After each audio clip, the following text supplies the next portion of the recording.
Hello.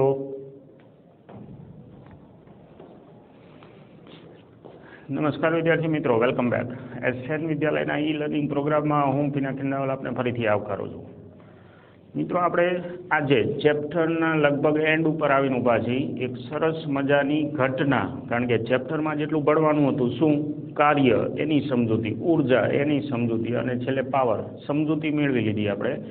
Now we are on case study. Case study આપણે કરવાનું છે।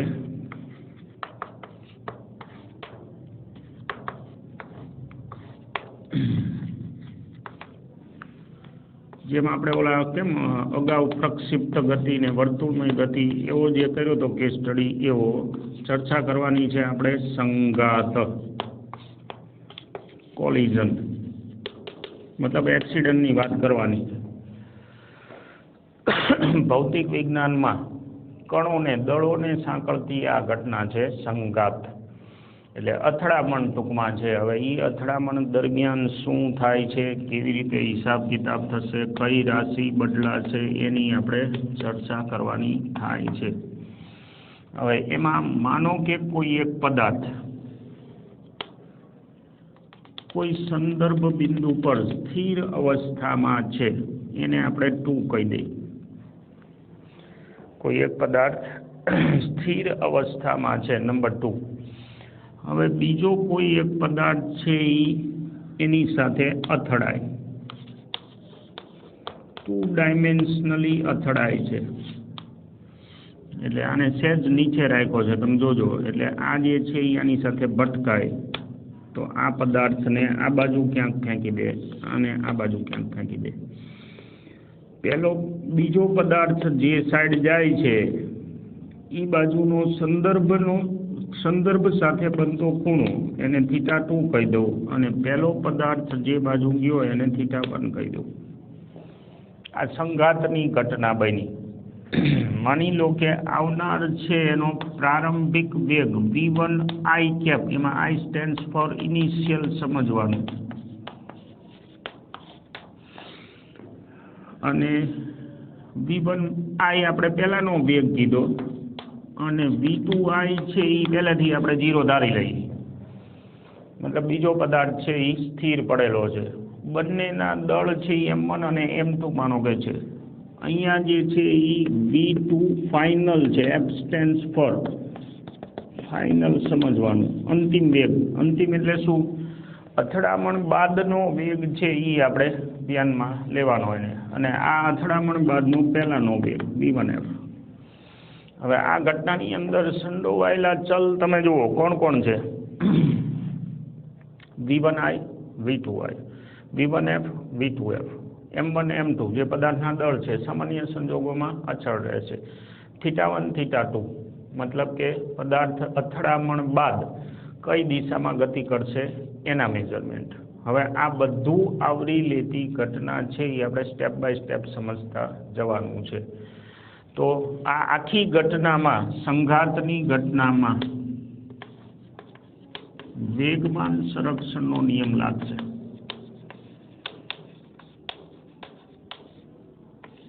શું કામ? કોઈ એક પદાર્થ બીજા પદાર્થ સાથે અથડાય તો એ અથડામણ પહેલા પછી ગમે તે વેગમાન હોય, તમે જુઓ પ્રક્રિયા દરમિયાન બહારથી કોઈ બળ લાગેલું છે ખરું? ના, બરાબર ને? બાહ્ય બળ નથી લાગતું। બે પદાર્થ અથડાય છે એમાં બાહ્ય બળ ક્યાંયથી કોઈ રીતે નથી લાગતું। શું થાય છે? બે પદાર્થ એકબીજા તરફ આવતા હોય, એમાં અત્યારે આપણે આને ઊભો રાખ્યો છે તો આની સાથે અથડાતો હોય તો પહેલો પદાર્થ બીજા પર આઘાત આપશે, એટ ધ સેમ ટાઈમ બીજો પદાર્થ ન્યૂટનના ત્રીજા નિયમ પ્રમાણે પહેલા પદાર્થને પ્રત્યાઘાત આપશે। એટલે આંતરબળોની અસર હેઠળ આ બનતી ઘટના છે, બાહ્ય બળ છે એ આમાં નથી।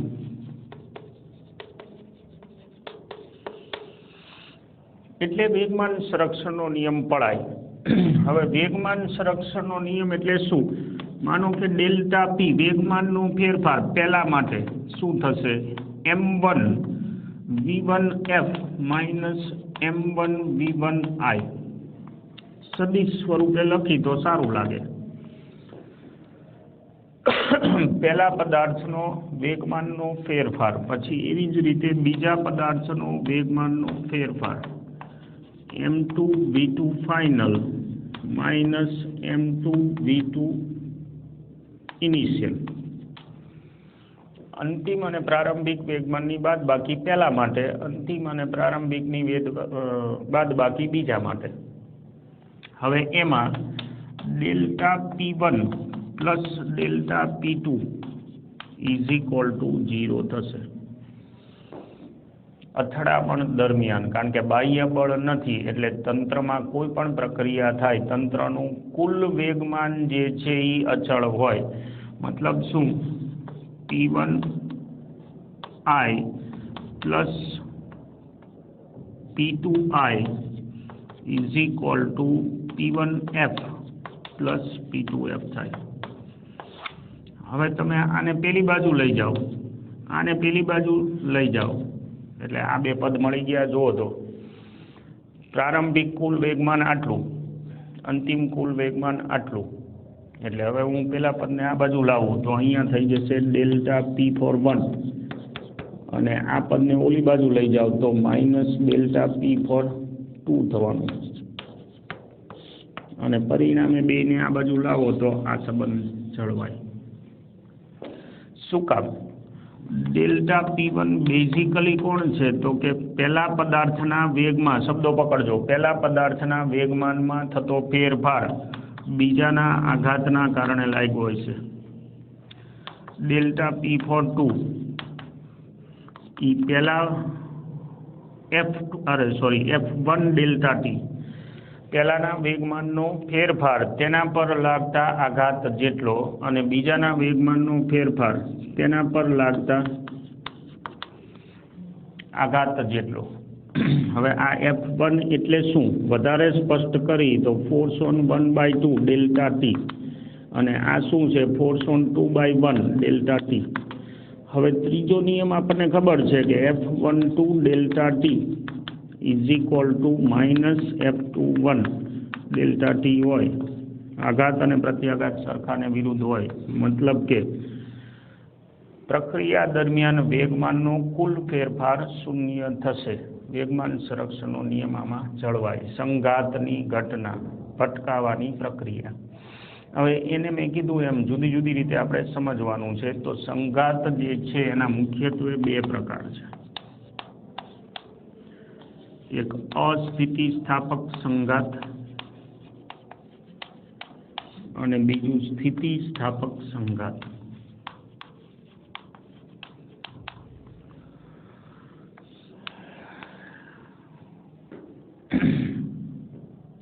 સ્થિતિસ્થાપક સંઘાત કોને કહેવાય?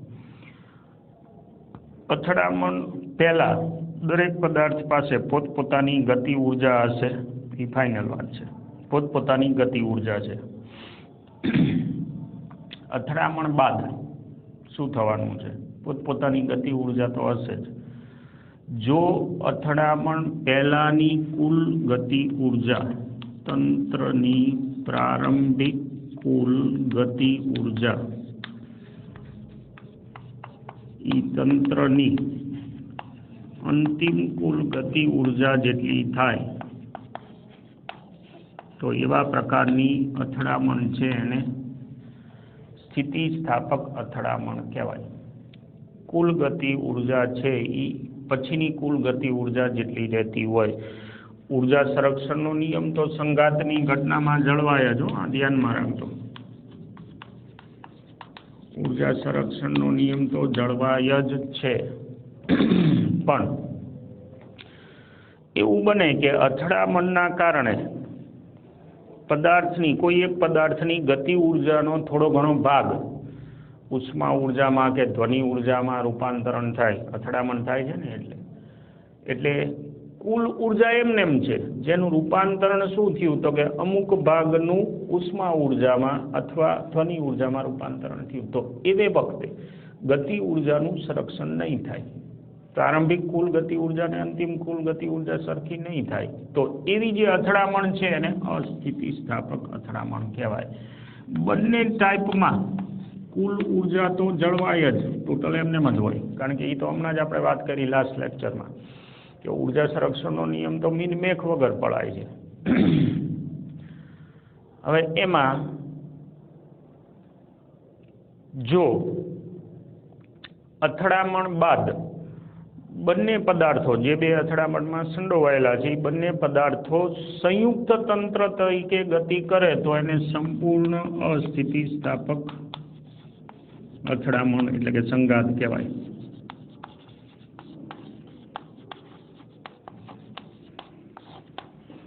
ક્યારે અથડામણ બાદ બંને પદાર્થ સંયુક્ત ગતિ કરે એટલે આ કોના જેવું છે કે ભાઈ તમે એક પથ્થર છે એ ઘા કરો કોઈ પદાર્થ ઉપર અને પથ્થર ધારો કે પદાર્થ સાથે ચોંટી જાય અને બે જણા સાથે ચાલે તો એવા પ્રકારની જે સંઘાતની ઘટના છે એને સંપૂર્ણ અસ્થિતિસ્થાપક કહેવાય.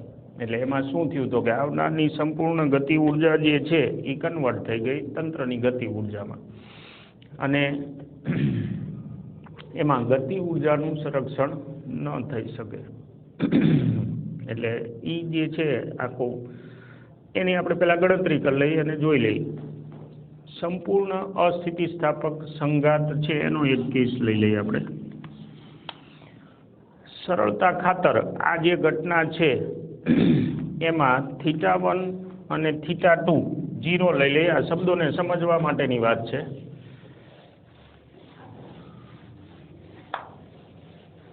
હવે θ1 અને θ2 0 0 લઈ લો એટલે શું બનશે? આકૃતિ હું અહીંયા બતાવું છું. આ એક પદાર્થ પડેલો છે નંબર 2, m2 દળનો પદાર્થ પડ્યો છે, એનો પ્રારંભિક વેગ 0 હું ધારી લઉં છું. નંબર 1 m1 દળનો પદાર્થ v1 I જેટલા વેગથી ગતિ કરે છે આ પોઝિશન છે. જો θ1 θ2 આપણે 0 0 લઈ લીધા એટલે અથડામણ બાદનું પિક્ચર શું આવશે તો કે આ જે 1 નંબરનો પદાર્થ છે એ કોઈ વેગથી ગતિ કરશે, 2 નંબરનો પદાર્થ છે એ બીજા કોઈ વેગથી ગતિ કરશે જે પહેલાં સ્થિર હતો. એટલે હવે θ1 θ2 0 થયા. હવે ધારો કે સંપૂર્ણ અસ્થિતિસ્થાપક સંઘાત છે. શું કહેવા માંગે છે એ જોવાનું છે આપણે.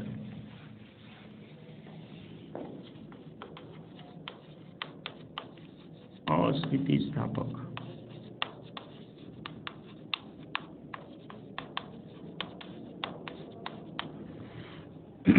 તો એમાં કેલ્ક્યુલેશન જે છે એ આપણે જે કરવાનું છે સૌથી પહેલી વાત θ1 θ2 0 છે. વેગમાન સંરક્ષણ પહેલા લાગે.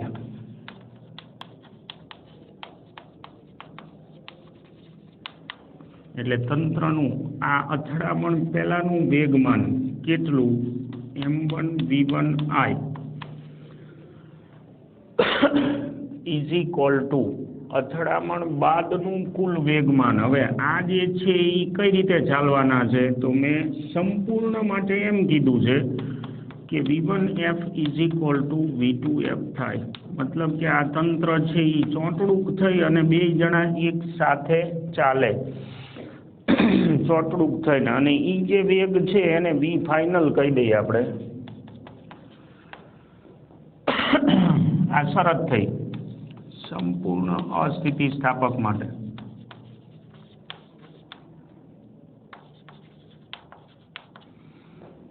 તો હવે હું મૂકી દઉં m1 + m2 બે દળ ભેગા જુઓ અને ફાઇનલ vf જેટલા વેગથી ચાલે છે તો v ફાઇનલ બરાબર શું થશે m1 v1 I છેદમાં m1 + m2.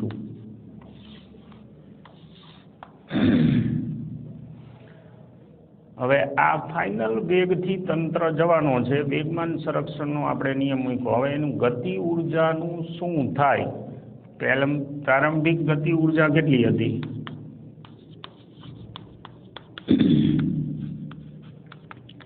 k initial was 1/2 m1 v1 I². એમાં પહેલો જે પદાર્થ હતો એ વેગમાં નહોતો.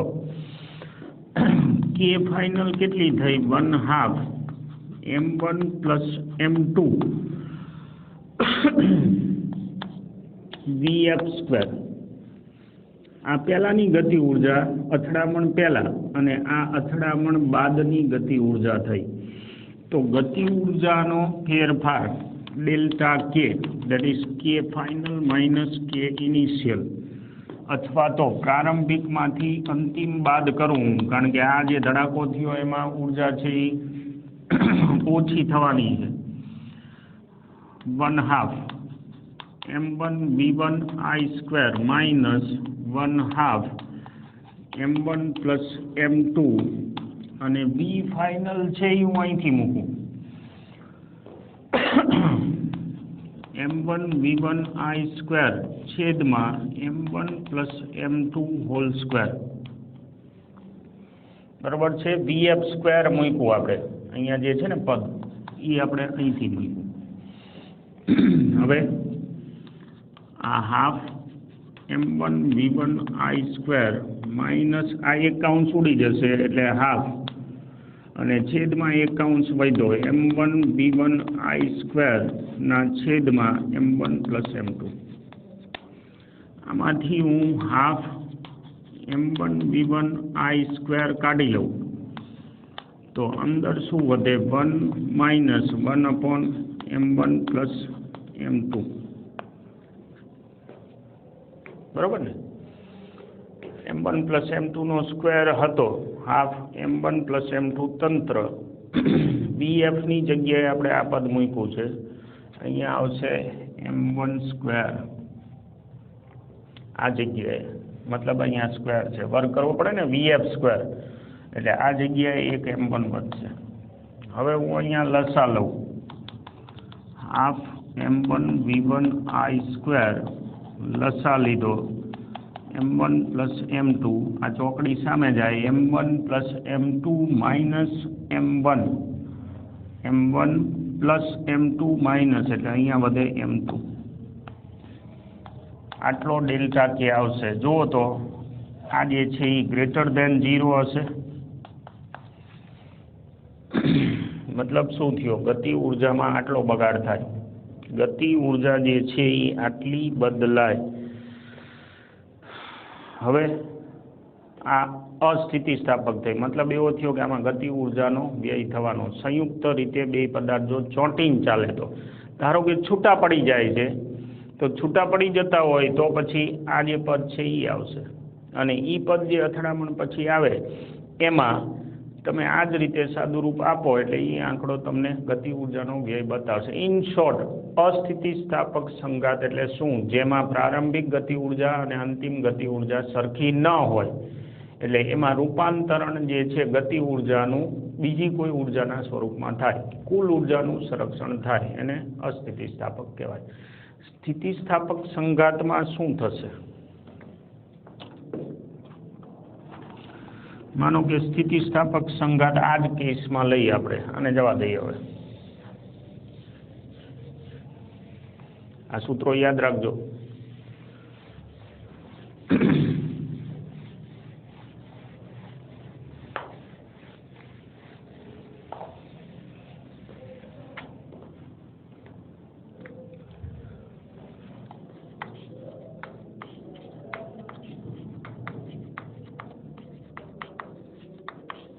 આ જે સંઘાત છે એ 1 ડાયમેન્શનલ છે મતલબ કે θ1 θ2 આપણે 0 0 લીધા છે અને હવે આ કેસમાં સંઘાત દરમિયાન શું ઘટના બનશે એના સૂત્રો આપણે બનાવવાના છે।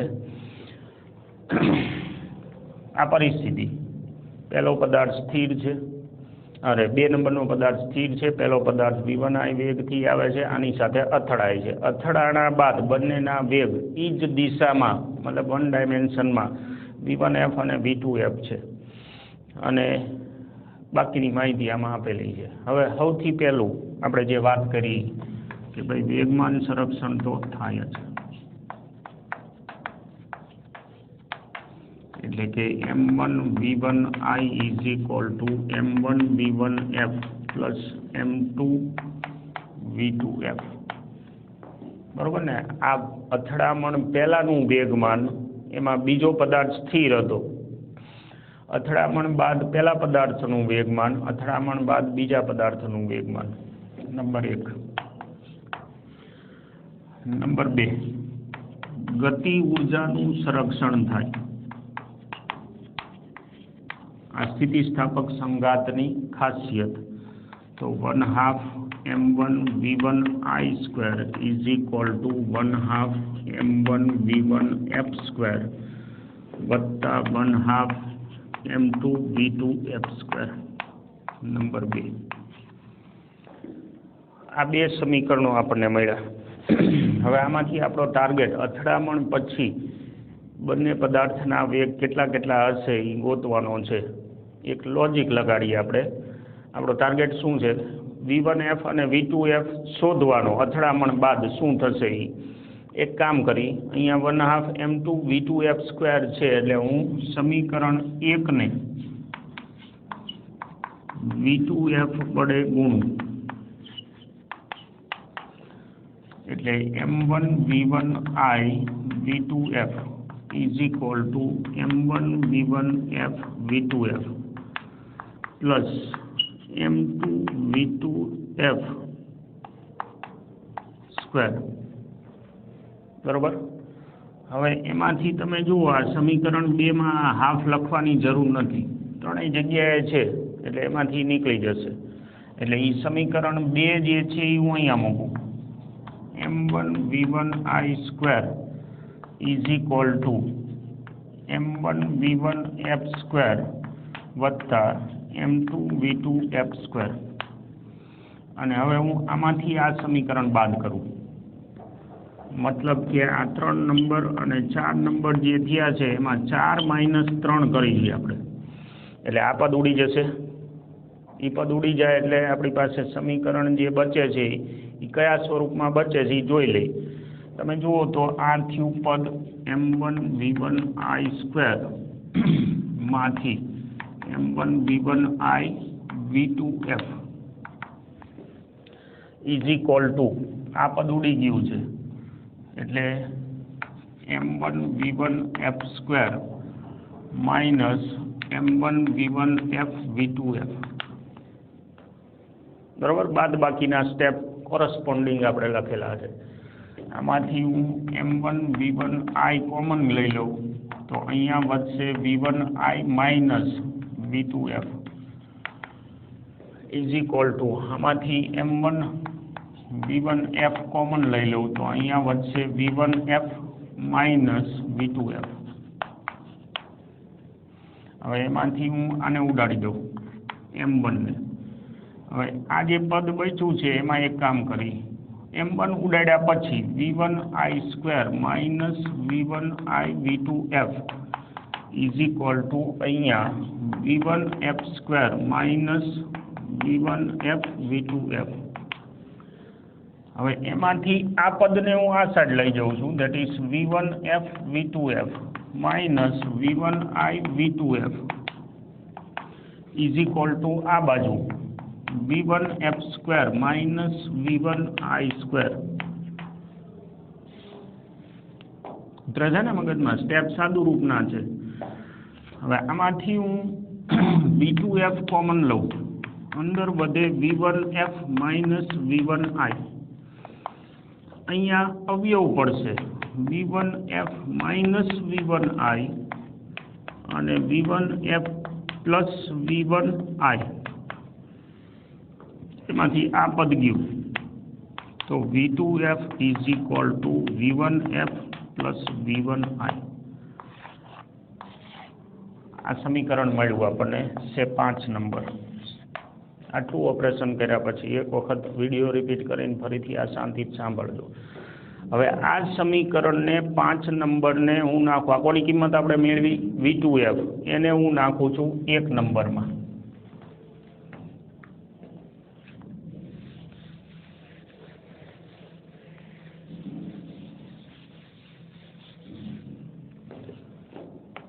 સમીકરણ 5 ની કિંમત 1 માં મૂકી દઈ એટલે m1 v1 I is equal to m1 v1 f વત્તા M2 અને V2F ની જગ્યાએ આપણે 5 નંબર નાખવાનું છે આ જગ્યાએ, that is V1F plus V1I. આ કાઉન્ટ્સ છોડી નાખી, M1 V1F વત્તા M2 V1F વત્તા M2 V1I. M1 V1I આપણો ટાર્ગેટ છે V1F ગોતવાનો. આમાંથી V1F કોમન લઈ લો, અંદર વધશે M1 પ્લસ M2. આ પદને ઓલી બાજુ લઈ જાઓ, એમાંથી V1I કોમન કાઢી લો, અંદર વધશે M1 માઇનસ M2. તો V1F is equal to M1 minus M2 V1I છેદમાં M1 પ્લસ M2. આ અથડામણ બાદ પહેલા પદાર્થનો વેગ મળ્યો. હવે આ કિંમત છે એને હું પાછો આ સમીકરણમાં નાખું. V1F મળ્યું ને, એના ઉપરથી V2F મળી જશે. સમીકરણ 5 પરથી V2F is equal to V1F મતલબ આવડું M1 માઇનસ M2 V1I છેદમાં M1 પ્લસ M2 વત્તા V1I. કિંમત નાખી આપણે, આમાંથી હું V1I કોમન કાઢી લઉં એટલે અંદર શું વધે M1 માઇનસ M2 છેદમાં M1 પ્લસ M2 વત્તા 1 V1I. હવે એમાં આ પદ આપણે અહીંયા લઈ જઈએ એટલે M1 minus M2 plus M1 minus M2 છેદમાં M1 plus M2 V1I. M2 જે છે, અરે સોરી, આ ગુણાકારમાં આવે એટલે અહીંયા સરવાળો થયો. તમે જો લસા લીધો આપણે એટલે M1 પ્લસ M2 એમાંથી પ્લસ M2 કેન્સલ એટલે V2F is equal to double M1 V1I છેદમાં M1 plus M2 double M1 V1I double M1 V1I છેદમાં M1 પ્લસ M2. આ બે સમીકરણો આપણે બાયહાટ કરવાના છે. એટ એની ટાઈમ આપણે એની જરૂર પડવાની છે. અથડામણ બાદ આ કઈ અથડામણ છે ધ્યાનમાં રાખવાનું છે, સ્થિતિસ્થાપક અથડામણ છે. તારવણી એકવાર શાંતિથી ફરીથી તમારે જોવી પડશે. ઉપરાંત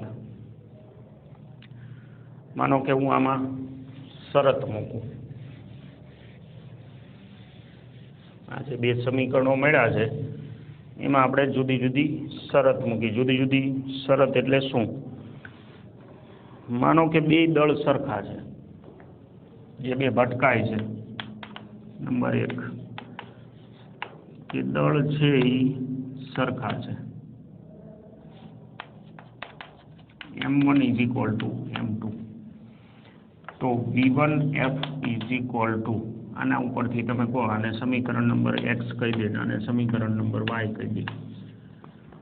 તો બે દળ સરખા હોય તો એ પદ 0 થઈ જશે એટલે V1F ઇઝ ઇક્વલ ટુ 0 થઈ જશે અને V2F ઇઝ ઇક્વલ ટુ, અહીંયા જુઓ આ બે દળ સરખા એટલે આ ડબલ M1 થયું, ડબલ M1 ઉડી જાય તો V1I થાય. મતલબ કે એક્સચેન્જ ઓફર આવે. સ્થિર પદાર્થ હતો એ આવનાર પદાર્થના વેગ જેટલા વેગથી ગતિ કરવા માંડે અને આવનાર પદાર્થ છે એ સ્થિર થઈ જાય. સરખા પદાર્થ અથડાય તો આવું થાય, મતલબ ઓલો પદાર્થ છે એ આગળ જતો રહે. બેમાંથી એક દળ ખૂબ જ મોટું હોય એટલે આપણે એમ કહી દઈએ કે M1 is much greater than M2. મતલબ આવનાર જે દળ છે એ ખૂબ જ મોટું છે. તો હવે શું થાય, M1 માઇનસ M2માં અથવા તો પ્લસ ઓર માઇનસ 2માં આને અવગણી શકાય. એટલે આપણે શું વાત કરી છે કે ભાઈ એક પદાર્થ છે એ ટ્રક છે અને બીજો પદાર્થ છે એ નાનું એવું સ્કૂટર છે. દળની સરખામણીમાં ટ્રક અને સ્કૂટર, એટલે સ્કૂટરના દળને આપણે કદાચ ધ્યાનમાં ન લઈ તો ચાલે. એવા સંજોગોમાં V1F ઇઝ ઇક્વલ ટુ, તમે જુઓ આ M2 અવગણી લીધા, M1 ઉડી ગયા, V1I થાય અને V2F is equal to M2 ને આપણે અવગણી લઈ તો ડબલ V1I થાય. મતલબ શું? જો ટ્રક સ્કૂટર સાથે અથડાય તો ટ્રકના વેગ ઉપર કોઈ ફેર ન પડે, એમનેમ ગતિ કરશે, અને સ્કૂટર જે ઊભું હતું એનો વેગ ડબલ બૂમ લઈને ઉપડશે. જે સ્કૂટર ઊભું હતું એ ડબલ વેગથી ઉડશે. તમે ફૂટબોલને કિક મારતા હોય, આ એના જેવી વાત થઈ, બરાબર ને? ફૂટબોલ તમારી સરખામણીમાં નહીવત દળ કહેવાય, એટલે ફૂટબોલને તમે કિક મારો અને જે ઘટના બને એના જેવી આ ઘટના બની. એથી ઊંધું વિચારી શકાય, એ હવે તમારા ઉપર. મતલબ કે જો M1 much less than M2 હોય તો શું પરિસ્થિતિ થાય એ તમારે વિચારવાનું. હવે પાછા આપણે સંઘાતના કેસમાં જઈ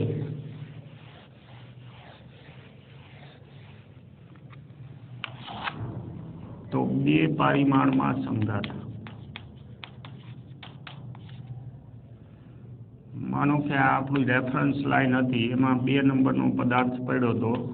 1 નંબરનો પદાર્થ છે એ V1I કેપ જેટલા વેગથી આવે છે, V2I કેપ 0 છે, પાર્ટી ભટકાય છે. ભટકાણા પછી માનો કે એક પદાર્થ આ બાજુ જાય છે, એનો વેગ V2F છે. હવે મારે સદિશ કહેવું પડે, આનો વેગ છે એ V1F છે, સદિશ કહેવું પડે. આ ખૂણો θ1, પેલો θ2. નામ 1 2 ક્યાં પાડી એની યારે કોઈ લેવા દેવા નથી. તો હવે શું થાય? વેગમાન સંરક્ષણ. આપણે હાલવાનું તો એ જ રીતે છે, પણ હવે સદિશ સ્વરૂપ આવશે. એટલે એમાં x ઘટકો જો હું લખું તો M1 V1I, બરાબર ને? આનો x ઘટક એ પોતે છે આવનારનો, પછી પેલાનો તો 0 જ છે, is equal to M1 V1F cos θ1 વત્તા M2 V2F cos θ2 થાય. આનો ઘટક x દિશાનો અને પેલાનો ઘટક x દિશાનો, એ બે લખ્યા, સમીકરણ 1. પછી y ઘટક લખો તો y ઘટક આવનારનો હતો જ નહીં, x દિશામાં આવે છે, is equal to M1 V1F sin θ1 અને M2 V2F sin θ2 થાય. એમાં આને મારે માઇનસ કહેવું પડે, મેં જે નામ પાડ્યા છે એ પ્રમાણે, કારણ કે આ ચોથા ચરણનો સદિશ છે એટલે એનો y ઘટક આ આવશે. આ 2 સમીકરણ મળ્યા, પ્લસ ત્રીજું સમીકરણ કયું? ગતિ ઉર્જા સંરક્ષણનું. સ્થિતિસ્થાપક સંઘાત છે એવું માની લો તો ગતિ ઉર્જા સંરક્ષણ half M1 V1I square is equal to half M1 V1F square plus half M2 V2F square. Total સમીકરણ કેટલા થયા? 3. અજ્ઞાત કેટલા થયા? 4. 4 કયા? V1F V2F, મતલબ મૂલ્ય બંનેના, θ1 θ2. આ 4 આપણી પાસે અજ્ઞાત છે અને સમીકરણો 3 છે. મતલબ કે આને સોલ્વ કરવું અઘરું પડે. તો શું કરી શકાય? એકાદો ચલ તમને આપે θ1 અથવા θ2 અથવા V1F અથવા V2F, તો હવે આ સોલ્વ થાય. એટલે અહીંથી આપણે આને એમને નાખી મૂકવું પડે. આપેલી માહિતીના આધારે પછી ઓપરેટ થાય, બરાબર? ચોથું સમીકરણ આમાં આપણને નહીં મળે. થિયરી આપણે પૂરી કરી ચેપ્ટરની. હવે ઉદાહરણો અને દાખલા આ ચેપ્ટરમાં જે છે ખૂબ જ મહત્ત્વના છે. બધા જ દાખલા એને સ્ટેપ બાય સ્ટેપ શાંતિથી ગણતા જશું. વિડીયો એક વખત રિપીટ કરી અને તારવણી જે આપણે કરી છે એને શાંતિથી એકવાર જોજો, કારણ કે ટેક્સ્ટ બુકમાં બધા સ્ટેપ નથી આપ્યા, શું કર્યું છે એ. એટલે એકવાર શાંતિથી એને જોજો. Thank you.